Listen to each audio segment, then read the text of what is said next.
All right, let's talk ecology. If you've ever studied it, you know it's packed with these super complex processes that are, well, they're just tough to keep straight. But in this explainer, we're going to crack the code and give you some powerful memory hacks to make it all click. Sound familiar? I bet it does. You're trying to nail down decomposition, but the steps keep getting tangled up with ecological succession. Or you're calculating productivity, and suddenly the rules for ecological pyramids just don't make any sense. It's a super common problem, but trust me, it doesn't have to be that way. So today, consider this your ultimate cheat sheet. We're going to use a few simple, seriously unforgettable tricks to lock these concepts into your brain for good. Okay? You ready? Let's dive in. First, we're going to decode the whole breakdown process of decomposition. Then, we'll watch the incredible story of a pond turning into a forest. After that, we'll simplify the math behind energy flow. And finally, we'll crack the case of those tricky ecological pyramids and their exceptions. Okay, first up, decomposition. This is literally the recycling program for the entire planet, but with so many stages happening at once, it is so easy to get lost in the details. So this is the textbook version, right? The official flowchart. You've got detritus, fragmentation, leaching, catabolism. I mean, it's a lot. Looking at this, you can totally see why the steps get so jumbled. But what if I told you there's a much easier way to remember the sequence? And here it is. This is your secret weapon. Fresh lemon can help many. This one simple sentence holds the key to the entire 5-step sequence of decomposition. Let's see how. First, F for fragmentation. This is where little critters like earthworms break down dead stuff into smaller bits. Then comes L for leaching, where water washes soluble nutrients down into the soil. Next up, C for catabolism. Think of this as bacteria and fungi using enzymes to chemically break things down. That leads to H for humification, which is just the buildup of that dark, rich organic stuff called humus. And finally, M for mineralization, where that humus is broken down even further, releasing simple, inorganic nutrients that plants can use again. Fresh lemon can help many. See? Simple? All right, let's shift gears and build on that. Now we're talking about ecological succession, the story of how landscapes literally transform over time. We're going to look at a classic case, how a body of water can actually become a forest. So picture this, a brand new pond. It all starts with these pioneer species, like tiny phytoplankton. But over time, this quiet little pond will go through an incredible transformation, eventually becoming a full-blown, stable forest. But how do we possibly remember all the stages in that epic journey? You guessed it, we've got another simple sentence for that. Please stop reading my secret files. It sounds a little dramatic, I know, but it perfectly maps out the entire sequence from open water to a forest. It kicks off with P for phytoplankton, the pioneers. As they die, soil builds up, which lets S, submerged plants, take hold.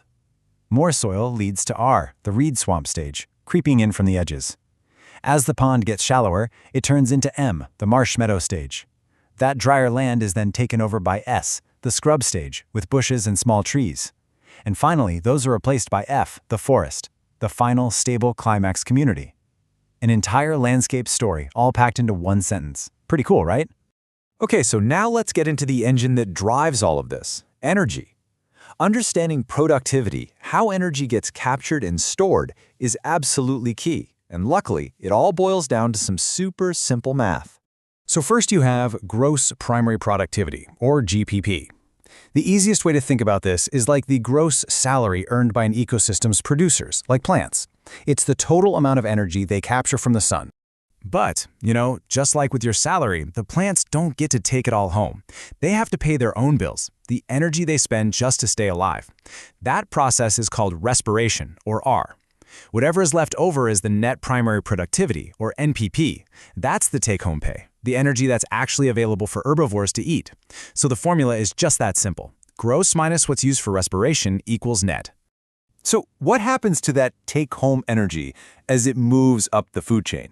Well, that's where this number comes in, and it is absolutely crucial. Lindemann's 10% law states that only about 10% of the energy from one level actually makes it to the next. So you might be asking, where in the world does the other 90% go? Well, it's not just vanishing. It's used by the organism for its own life processes, or it's just lost as heat. This isn't just some random fact. It's a fundamental law of thermodynamics, and it explains a massive concept in ecology, why there are no 15-level food chains. There just isn't enough energy to go around. Let's put some numbers to this to make it crystal clear. If the producers at the bottom have, say, 10,000 joules of energy, the primary consumers that eat them only get about 1,000 joules. And the secondary consumers that eat them, they're left with just 100 joules. So here's the real pro tip for your exams. Every time you jump up a level, just knock a zero off the end. Or, move the decimal point one spot to the left. Easy. All right, this leads us perfectly into our final topic, ecological pyramids. These are basically just visual diagrams of the food chain, but they come with a couple of curveballs that love to trip people up. So here's the smart way to study this. The rule of thumb is that most pyramids of numbers and biomass are upright, big base on the bottom getting smaller as you go up. But honestly, don't waste your brain power memorizing all the upright ones. The hack is to just memorize the exceptions. Let's look at this side by side. On the left, you've got your standard, everyday grassland pyramid. Lots of grass biomass at the bottom supporting everything else. Makes sense. But now look at the one on the right. This is the classic exception you have to know, an inverted pyramid of biomass in the ocean. Here, a tiny mass of super fast reproducing phytoplankton can actually support a much larger mass of zooplankton. So let's boil it down. There are really only two main exceptions you need to burn into your memory. First, that inverted biomass pyramid in the sea. And second, an inverted or spindle-shaped pyramid of numbers, like when one single huge tree is supporting thousands of insects and birds. Master those two and you've basically cracked the pyramid code. But listen, there is one pyramid, one rule that is never, ever broken. The pyramid of energy is always upright. Always. Because of that massive 90% energy loss at each step, you can't magically create more energy as you go up. The laws of thermodynamics just won't let it happen. End of story. And there you have it, your new ecology cheat sheet. For decomposition, it's fresh lemon can help many. For pond succession, please stop reading my secret files.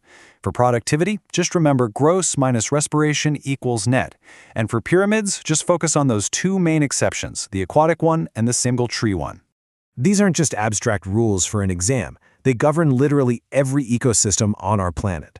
From how a single leaf breaks down to how energy flows through an entire forest. So the real question is, now that you know the codes, what are you going to see differently next time you're outside?